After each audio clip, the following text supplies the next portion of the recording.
नमस्कार। मैं हूं वेद प्रकाश शास्त्री। चंद्र ग्रहण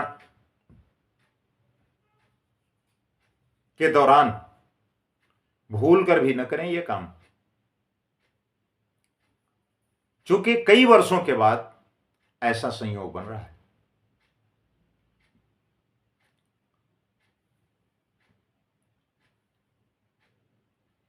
जब चंद्र ग्रहण और सूर्य ग्रहण एक ही महीने में लगना हो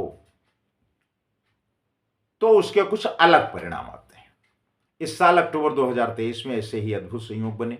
सूर्य ग्रहण के बीत जाने के बाद अब चंद्र ग्रहण की बारी है। यहां एक तरफ सूर्य ग्रहण का सूतक काल भारत में मान्य नहीं था, वहीं दूसरी तरफ चंद्र ग्रहण का सूतक काल भारत में मान्य होगा।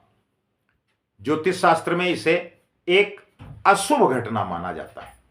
धार्मिक मान्यताएं ये मानती हैं कि ग्रहण के समय नकारात्मक ऊर्जा बढ़ने लगती है, जिससे कुछ नियमों का पालन करना महत्वपूर्ण हो जाता है। तो इसी बारे में हम आपको कुछ बातें साझा करने वाले हैं।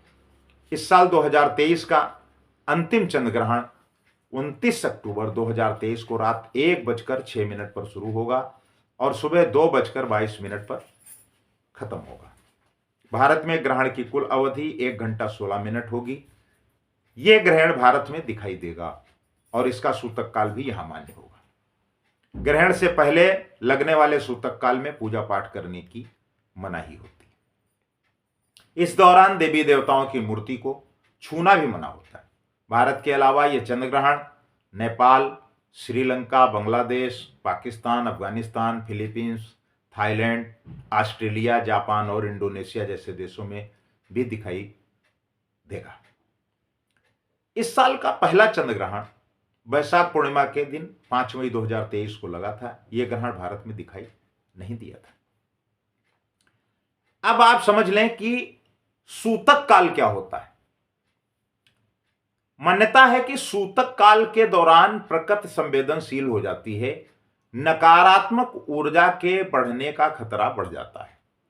ऐसे समय में अनहोनी होने की आशंका भी अधिक रहती है, इसलिए ग्रहण के समय कुछ देर तक सूतक काल मान लिया जाता है, जिससे महत्वपूर्ण और शुभ कार्यों में सावधानी बरती जाती है।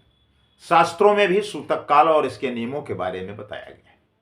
ज्योतिष शास्त्र के अनुसार चंद्र ग्रहण के 9 घंटे पूर्व सूतक काल आरंभ होगा। इस दौरान मंदिरों के कपाट बंद कर दिए जाते हैं। सूतक काल तभी मान्य होता है जब पूर्ण ग्रहण की स्थिति बनती है। आंशिक या उपछाया ग्रहण होने पर सूतक काल मान्य नहीं होता है। इस वर्ष लगने वाले चंद्र ग्रहण का सूतक काल मान्य होगा। सूतक काल में वर्जित कार्य कौन कौन से हैं, इसे भी समझना बहुत आवश्यक है। सूतक काल के दौरान मान्यता है कि मांगलिक कार्य नहीं करने चाहिए। सूतक लगने पर भोजन आदि ग्रहण नहीं किया जाता। इस समय भोजन पकाना भी अच्छा नहीं माना गया है। वहीं सूतक काल में गर्भवती महिलाओं और छोटे बच्चों को विशेष सावधानी बरतने की सलाह दी जाती है। इन बातों का थोड़ा सा अगर विशेष ख्याल रखते हैं तो आपको बहुत सारी असुविधाओं से बचा जा सकता है। चंद्र ग्रहण लगने के बाद से उसके खत्म होने तक भूल कर भी चाकू से सब्जी या फल न काटें, इसके बुरे परिणाम देखे जा सकते हैं। ग्रहण के दौरान सोना भी मना है। ग्रहण काल के समय सोना भी बहुत गलत माना जाता है। इससे आपके ऊपर ग्रहण का प्रभाव पड़ सकता है। पूजा पाठ करने से भी बचना चाहिए। चंद्र ग्रहण शुरू होने के बाद पूजा पाठ, आराधना, जप तप जैसी चीजें नहीं करनी चाहिए। अगर आप ऐसे में पूजा करेंगे तो इसका प्रभाव भी नहीं पड़ेगा।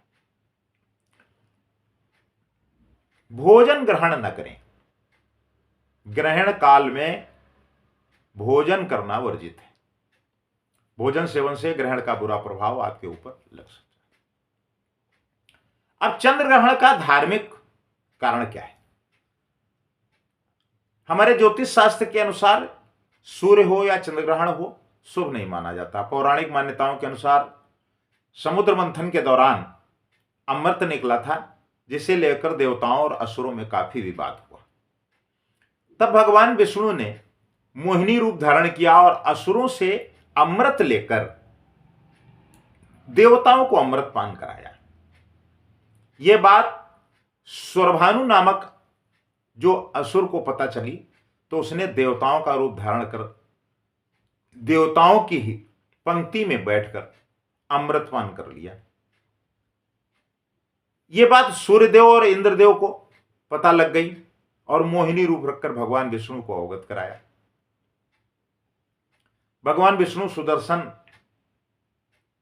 चक्र से स्वरभानु नामक असुर का सिर धड़ से अलग कर दिया, लेकिन अमृत पान की वजह से वह अमर हो गया। स्वरभानु का कटाशीस राहु कहलाता है और सिर विहीन धड़ केतु। कथा बताती है कि ब्रह्मा जी ने एक सर्प के शरीर को सिर से जोड़ दिया जो राहु कहलाया, और उसे दूसरे धड़ को सर्प के सिर से जोड़ दिया जो केतु कहलाया।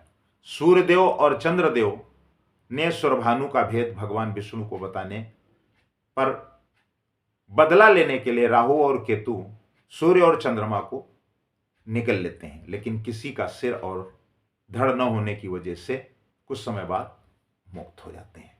ऐसी हमारी पौराणिक कथा है। तो इसके आधार पर हम लोग ये बात आपके बीच